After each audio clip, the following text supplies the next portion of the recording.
ఎప్పట్లాగని ఈ తపబి సద్దుల బతుకమ్మ అయితే జోరుదార్ అయ్యింది. మా ఇంటి బతుకమ్మని మీకు చూపిద్దామని పట్టుకొచ్చిన. గుమ్మడాకుల పసుపు కుంకుమేసి, తంగేడు, బంతి, చామంతి, సీతజేడ, గునుగు, గుమ్మడి, తీరొక్క పువ్వులతోని మా అమ్మ అయితే బతుకమ్మ వేర్చేసిందన్నట్టు. ఈసారి పందిట్ల గౌరమ్మ లెక్క వేర్చింది. Completely eco friendly. Plastic, thermocol ఏమి వాడలేదన్నట్టు.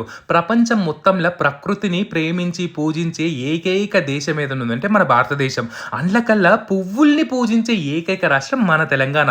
సైంటిఫిక్ రీజన్స్ అయితే చాలా ఉన్నాయి. అండ్ తెలంగాణలో ఉండడానికి చాలా చాలా గర్వంగా అనిపిస్తుంటది. మన పంచశీల్ కమ్యూనిటీ హాల్ అయితే మేము బతుకమ్మ సెలబ్రేషన్ చేసుకున్నాం అన్నట్టు. ఇదన్నిటికి ఒక సోషల్ గ్యాదరింగ్ అనేది చాలా చాలా మన పండగల ప్రతి దాంట్లో ఒక సోషల్ గ్యాదరింగ్ అనేది ఉంటుంది అన్నట్టు. ఎస్పెషల్లీ బతుకమ్మ పండుగ అనగానే తెలంగాణలో ఆడవిళ్ళందరూ తల్లిగారి ఇంటికి వచ్చేసి ఆ బాధలన్నీ మర్చిపోయి ఆ 9 రోజులు అన్నదమ్ములతోని, అక్క చెల్లెలతోని, తల్లిదండ్రులతోని ఉండి ఎంత మంచిగా అనిపిస్తుంది కదా. మా కమ్యూనిటీ హాల్లో కూడా దసరా నవరాత్రులు కానీ, గణపతి పండుగ కానీ, బతుకమ్మ కానీ జోర్దార్ చేశారన్నట్టు. మంచిగా బతుకమ్మ పాటలు పెట్టుకొని అయితే సాంప్రదాయబద్ధంగా ఆడినరు. ఇక్కడ అన్నదానం కూడా ఉంటుంది అన్నట్టు. అంత అయిన తర్వాత గంగమ్మల అమ్మవారిని నిమజ్జనం చేసినాం. మళ్ళీ బతుకమ్మకు వెయిట్ చేద్దాం.